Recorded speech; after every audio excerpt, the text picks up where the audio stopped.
Hello बच्चों, welcome to PVR study. जैसा कि आप सबको पता है कि कक्षा 9 की मैथमेटिक्स चल रही है। चैप्टर आपका चल रहा है आयतन क्षेत्रफल वाला ना। तो इसमें आपने क्वेश्चन नंबर 4 5 तक पढ़ लिया है। उसमें से मैंने कुछ होमवर्क भी दिए थे, आपने किया होगा। चलिए क्वेश्चन नंबर 6 देखिए। क्वेश्चन कह रहा है कि शंकु के आधार की एक गुंबज की तिर्यक ऊंचाई और आधार का व्यास क्रमशः 25 मीटर और 14 मीटर है। समझो, पहले शंकु के आधार की एक गुंबज की ऊंचाई।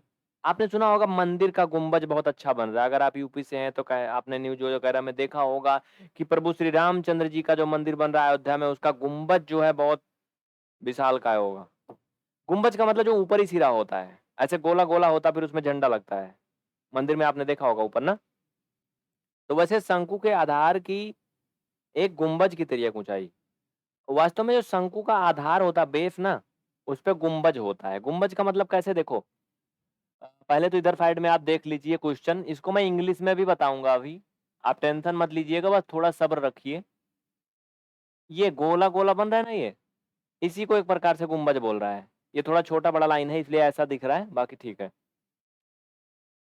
इंग्लिश में भी बताऊंगा, अभी थोड़ा सब्र बना के रखिए। कह रहा है तिर्यक ऊंचाई और आधार का व्यास क्रमशः, पहले ऊंचाई है 25 है, आधार का व्यास मीन्स ये जो बीच में मैंने खींचा, ये 14 मीटर है। अभी मैं क्वेश्चन हटा दूंगा तो ये क्लियर दिख जाएगा, अगर नहीं दिख रहा होगा तो टेंशन इसके लिए आपको नहीं लेना है। बात पक्की। अब सुनो आगे। कह रहा है इसकी वक्र पृष्ठ पर 210 रुपए प्रति 100 मीटर की दर से सफेदी कराने का व्यय ज्ञात कीजिए। इसकी वक्र पृष्ठ का मतलब इसका जो ये साइड साइड वाला पार्ट है, जितने भी, संपूर्ण पृष्ठ नहीं बोल रहा है, टोटल सरफेस एरिया नहीं, ओनली सरफेस एरिया बोल रहा है। CSA कर्व सरफेस एरिया, पृष्ठीय क्षेत्रफल जो है कुल मिलाकर के, उस पर ये सफेदी मतलब पेंट एक प्रकार से कराने का खर्चा निकालना है। सिंपल है, लिख लो जो दिया है पहले। यहां पर लिखेंगे दिया है।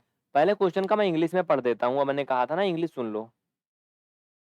क्वेश्चन को इंग्लिश में सुनिए और ध्यान से सुनिए। कह रहा the slant height and base diameter of a conical tomb. Conical tomb, देखो बाबू, जो मैं गुंबद बोल रहा था ना, ये टोम्प है। TOMP। Okay, TOMP, M means man, P means parrot. तो एक कॉनिकल टोम्प। ओके, सुन लो फिर से क्वेश्चन, फिर से सुनिए स्टार्टिंग से। The slant height, slant height का मतलब होता है तिर्यक ऊंचाई, ये तिरछी ऊंचाई। Slant height and base diameter of a conical tomb are 25 metre and 14 metre respectively. Respectively का मतलब होता है क्रमशः, serial wise. Find the cost of white washing its curve surface at the rate of 210 rupees per metre square. You understand. आइए, given हल करते हैं। लिखिए दिया है, हिंदी में लिखेंगे दिया है, इंग्लिश में लिखेंगे गिवन। तो बाबू यहाँ पर यल दिया है 25 मीटर एंड आर दिया है आपको 7 मीटर। कहोगे कहाँ दिया है चाचा, क्योंकि आपको डी दिया है, डी 14 दिया है, तो डी से आर निकाल सकते हैं, मैंने डायरेक्ट लिख दिया, कौन सी बुराई है, नहीं ना। रेट कितना दिया है, देखो रेट जो है 210 रुपए है पर 100 मीटर स्क्वायर। तो ये रेट है, जितना रुपए है वो जितनी दूरी के लिए पेंट का खर्चा है उसको उससे भाग देके रेट निकाल लेते हैं। ये भी दिया है, हमें क्या निकालना है, लागत निकालनी है। बहुत आसान है, सिंपल है। लिख लो कॉस्ट, या फिर ऐसे लिख लो, हिंदी मीडियम वाले ज्यादा डिटेल में लिखते हैं। मंदिर के गुंबद का सफेदी कराने का कुल खर्चा बराबर, उसके बाद आगे लिखना जो भी लिखूंगा, ठीक है। हम छोटा सा शॉर्टकट में लिखेंगे कॉस्ट यानी लागत इक्वल, देखो लागत इक्वल क्या होती है, CSA इंटू रेट, मतलब जितना उसका कर्व सरफेस एरिया है, चाहे तो लिख लीजिए आप हिंदी मीडियम वाले, पृष्ठीय क्षेत्रफल गुणे लागत, सॉरी लागत नहीं रेट, दर, दर बोलते हैं इसको, हिंदी में रेट को दर बोलते हैं। तो आप यहां लिख सकते हो पृष्ठीय क्षेत्रफल गुणे दर। इंग्लिश में लिखेंगे CSA इंटू रेट, ठीक है भैया, कोई दिक्कत नहीं ना। चलो, तो CSA कितना है, कहीं से मिला था क्या?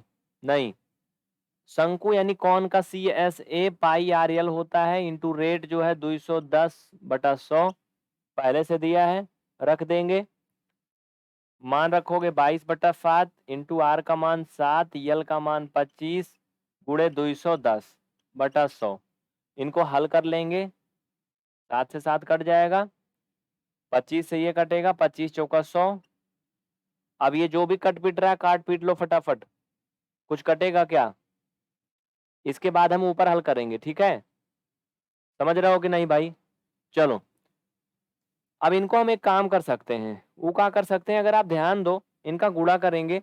अब 22 का गुणा अगर हम 210 में करें और नीचे यहाँ पे देखो 4 है सिर्फ और सिर्फ 4 है, कुछ कहीं गड़बड़ हो रहा है का? गुणा करके देखो फिर मुझे बताओ, मैं बताता हूँ। देखो बच्चों, इसमें गड़बड़ नहीं है, लेकिन इसको हल करने का एक आसान तरीका करिए, ऐसे थोड़ा तरीका लंबा हो जाएगा। आसान क्या है, आप 7 से 7 को तो काट दिए, ठीक है, इतना चलता है। अब 25 से 100 को मत काटिए, 25 से 100 को काट देने से यहाँ पे थोड़ा मामला फंस जा रहा है, मतलब कैलकुलेशन लंबा हो जाएगा, बाकी कोई दिक्कत नहीं है। तो कैलकुलेशन हम लोग शार्ट करने की कोशिश करते हैं। तो देखो बाबू, क्या करेंगे, हम 25 को नहीं काटेंगे इससे, इसीलिए हमारे लिए आसानी होगी। कैसे? हम एक जीरो से एक जीरो काट देंगे, ठीक है, अब कोई दिक्कत नहीं। नीचे देखो 10 बच रहा है और कुछ नहीं बच रहा है। ऊपर अगर देखो तो 25 बच रहा है, 21 बच रहा है और ये 22 बच रहा है। इन सब का हम गुणा कर देंगे। कैसे करेंगे? 25 का गुणा कर लो 22 में, आसान है मल्टीपल करना, आसान हो जाए इसलिए मैंने ऐसा किया। 25 का 22 में करेंगे बाबू, 25 दूना 50 का जीरो, हाफिल आया कितना? 5, 25 दूना 50, 5 55, यानी ये 550 हो जाएगा। और गुणा 21/10, समझ में आया? 25 का 22 में और 21 का गुणा कर लिया बटा 10।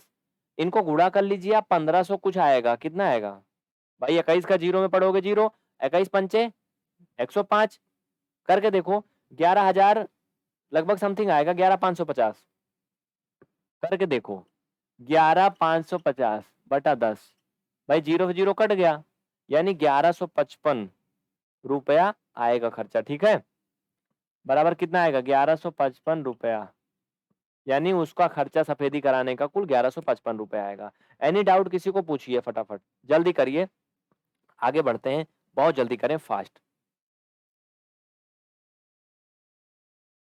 इस तरह से आपका क्वेश्चन नंबर 6 डन हुआ। अगली क्लास में अगला क्वेश्चन करवाएंगे, आप लोग बड़ी क्लास देखते नहीं हो, और क्लास को शेयर करके जाइएगा बाबू, आपसे विनम्र निवेदन है। ज़्यादा से ज़्यादा बच्चे देखेंगे तो बेहतर रहेगा। स्क्रीनशॉट ले लीजिए, मैंने पूरा क्वेश्चन और सोल्यूशन सब दिखा दिया, पहले यहाँ से यहाँ फिर उधर साइड में। ठीक है, मिलते हैं नेक्स्ट क्लास में, थैंक यू।